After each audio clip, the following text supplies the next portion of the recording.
C'est au-dessus d'Aigle, plus précisément à Corberrier, que le groupement forestier des Agites a su maintenir un savoir-faire traditionnel, malgré les difficultés du marché sylvicole.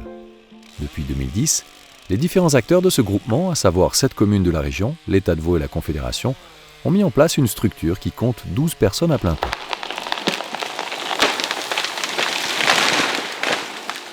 Le groupement est issu d'une fusion des triages de la plaine, regroupant Noville, Chessel, Rénat, Roche, triage de Yvorne-Corberrier et puis le triage de Longrain.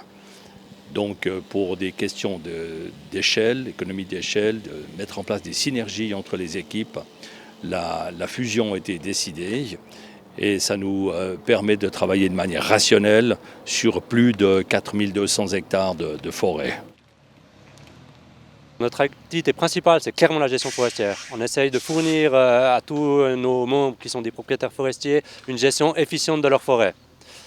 Et pour ça, déjà, ça passe par la qualité, la formation du personnel et la qualité des travaux forestiers, mais aussi par la mise en valeur des produits. L'objectif à l'année, en termes de rentabilité, est de scier entre 500 et 1000 m3 de bois brut.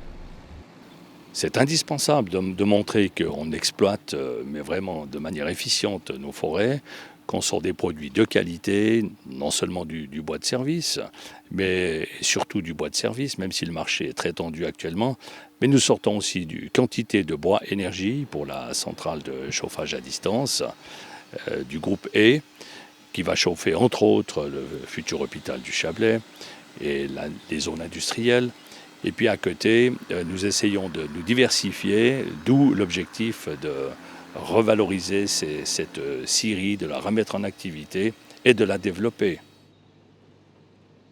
Il faut savoir que depuis 1807, il y a une scierie à Corberrier, donc c'est vraiment une vieille histoire.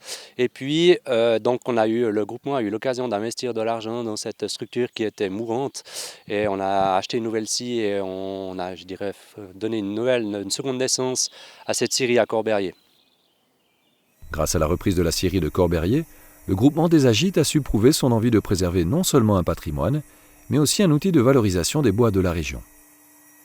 Ce qui nous a vraiment séduit, je suis venu avec un collègue de l'ANCO, c'est l'environnement. Nous sommes presque dans la forêt et surtout c'est qu'on voulait maintenir une ancienne scierie, garder un savoir-faire et garder aussi ce travail de mise en valeur du bois.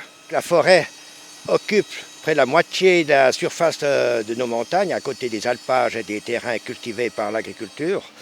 Et actuellement, on sait que la forêt souffre beaucoup. Les forestiers souffrent parce qu'ils ont la peine à vendre le bois. Les prix sont au plus bas. Et beaucoup de forêts, qui sont des forêts en même temps de protection, ont de la peine à être rentabilisées. Et cette scierie permet de rentabiliser justement une partie du travail des forestiers de tout le groupement des Agites, en dessous de Roche, Corberrier, en dessous des Lézins, des Tourdaillis. Pour rentabiliser le bois de ces forêts, le groupement a su moderniser les installations de la scierie, grâce notamment à une toute nouvelle scie qui permet de débiter des billons de 10 mètres de long et de 1 mètre de diamètre. Cette machine, elle correspond à nos besoins. Ça reste une petite unité de sciage. On va nous comparer à une industrie. D'ailleurs, on ne vise pas du tout des produits industriels, on vise plutôt les particularités. Un client peut arriver ici, peut nous commander 2 planches, 3 poutres, 2 carrelets. Et nous, on a la faculté de s'adapter à chaque commande de chaque client. À tour de rôle, le reste du personnel, et notamment ceux qui sont en fin de carrière, qui ont plus de 50 ans, viennent régulièrement aider Nicolas à la scierie, car c'est effectivement des travaux moins pénibles que les travaux forestiers. Rappelons enfin que ce projet a pu voir le jour grâce à des dons et des legs versés à l'aide suisse aux montagnards.